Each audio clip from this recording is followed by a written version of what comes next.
حضور پاک صلی اللہ علیہ وسلم نے غصے سے بچنے کی جو تدبیر بتائی ہے ان میں سے ایک تو ظاہری تدبیر بتائی ہے اور ایک روحانی. ظاہری تدبیر تو یہی ہے کہ انسان کھڑا ہوا ہے تو بیٹھ جائے, بیٹھا ہے تو لیٹ جائے, اعوذ باللہ من الشیطان الرجیم پڑھ لے, وضو کر لے. اور میں نے کہا اگر انتہائی درجے کا غصے والا ہے تو غسل کر لے, اب بھی نہیں جا رہا تو. یہ ظاہری تدبیر ہے. ایک باطنی تدبیر ہے. باطنی تدبیر یہ ہے کہ اس وقت انسان اللہ کی طرف رجوع کرے کہ میرا اللہ جو میرا خالق ہے, مالک ہے, جس نے مجھے بنایا اور ساری کائنات کو بنایا اور اس سے زیادہ طاقتور کوئی ہے ہی نہیں. میں صبح سے شام تک نہ جانے کتنی نافرمانی اس کی کرتا ہوں, لیکن وہ مولا مجھ پر غصہ نہیں ہوتا ہے, برداشت کرتا ہے. مجھے بھی برداشت کرنا چاہیے, مجھے بھی غصے پر کنٹرول کرنا چاہیے. تو یہ روحانی تدبیر ہے. پھر یہ بھی سوچے انسان کہ اللہ کی مخلوق ہے, میں معافی کا معاملہ کروں گا تو میرے رب میرے ساتھ معافی کا معاملہ کرے گا. حقیقت یہی ہے کہ اگر ہمارے اندر عفو درگزر کا معاملہ ہوگا تو رب کی طرف سے ہمارے ساتھ بھی عفو اور درگزر کا معاملہ ہوگا. اللہ پاک ہم کو بھی اسی طریقے سے معاف فرمائیں گے. یہ ایک اس کی روحانی تدبیر ہے.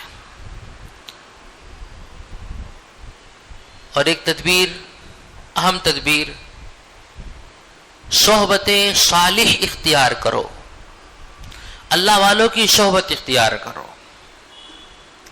اس سے بہت اصلاح ہوتی ہے. اہل اللہ کی مجالست, ان کے پاس بیٹھنا, ان کے پاس آنا جانا, اس سے بہت اصلاح ہوتی ہے. بالخصوص ایسے لوگ جن کے اندر حلم بہت ہے, غصہ کم ہے, ان کی صحبت اختیار کریں. آپ نے دیکھا ہوگا کہ غصے کا جو اثر ہے نا, اس صحبت سے بہت تیزی کے ساتھ پیدا ہوتا ہے. ماں باپ کو اگر غصہ ہے تو بچوں میں آنا ضروری ہے. اس لیے اللہ والے کہتے ہیں کہ بچوں کے ساتھ بہت سوچ سمجھ کے رہو. پیار, عفو, حلم بچوں کے ساتھ ہونا چاہیے. میاں بیوی آپس میں لڑتے ہیں, جھگڑتے ہیں. ہم لوگ اپنے گھر والوں کو آرام نہیں دے پاتے جو ان کو دینا چاہیے. ان کا مزاج چڑچڑا ہو جاتا ہے, وہ بچوں پہ غصہ کرتی ہیں. یاد رکھو اگر ہم نے بچوں پر غصہ کیا اور جب یہ بڑے ہوں گے تو ان کے اندر بھی غصہ ہوگا. اور جب غصہ ہوتا ہے مزاج میں تو انسان کئی جگہ ٹھوکریں کھاتا ہے. بہت ساری جگہ انسان غلطی کر بیٹھتا ہے. اس لیے کہ حدیث پاک میں آتا ہے کہ یہ شیطان کا اثر ہے. اور علماء نے اس کی تفسیر میں یہ بات لکھی ہے کہ جس وقت انسان غصے کی حالت میں ہوتا ہے تو شیطان کو اس کے ساتھ کھیلنے کا موقع ملتا ہے. اب شیطان اس کے ساتھ خوب کھیلتا ہے, جس طرح سے چاہتا ہے اس کو بہکاتا ہے. چنانچہ کبھی اول فول بکوائے گا, الٹی سیدھی بات کہلوائے گا. اور بات کا مسئلہ یہ ہے کہ ایک دفعہ اگر نکل جاتی ہے نا پھر واپس نہیں ہوتی ہے یہ بات. اور اگر ہم نے زبان سے کسی کو زخم دے دیا تو جلدی سے بھرتا نہیں ہے.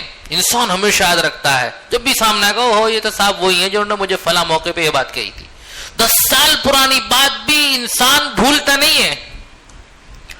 کسی شاعر نے کیا خوب کہا ہے, جراحات السنان لها التیام ولا یلتام ما جرح اللسان. نیزوں کے, تلواروں کے گھاؤ بھر جاتے ہیں,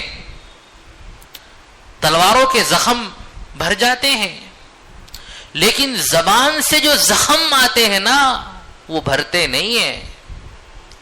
زبان بڑی خطرناک چیز ہے. اس لیے اللہ کے رسول صلی اللہ علیہ وسلم نے ایک موقع پر ارشاد فرمایا, المسلم من سلم المسلمون من لسانہ ویدہ. کامل مسلمان وہ ہے جس کی زبان سے اور ہاتھ سے دیگر مسلمان محفوظ رہیں. یہاں حضور نے ہاتھ سے پہلے زبان کو ذکر کیا ہے، من لسانہ ویدی، کیونکہ زبان کے جو گھاؤ ہوتے ہیں نا بڑے خطرناک ہوتے ہیں. انسان جلدی سے بھولتا نہیں، اور غصے میں انسان اور فول بکتا ہے، کہہ دیتا ہے، اور سامنے والے کے دل پہ نشتر کی طرح وہ بات چپ جاتی ہے، لگ جاتی ہے، اور بہت اثر کرتی ہے، متاثر کرتی ہے اس کو. اس لیے کہا گیا کہ انسان جس وقت غصے کی حالت میں ہو تو جو علاج بتایا گیا ہے اس علاج کو اختیار کرے. اعوذ باللہ من الشیطان الرجیم پڑھے، کھڑا ہے تو بیٹھ جائے، بیٹھا ہے تو لیٹ جائے یا وضو کر لے.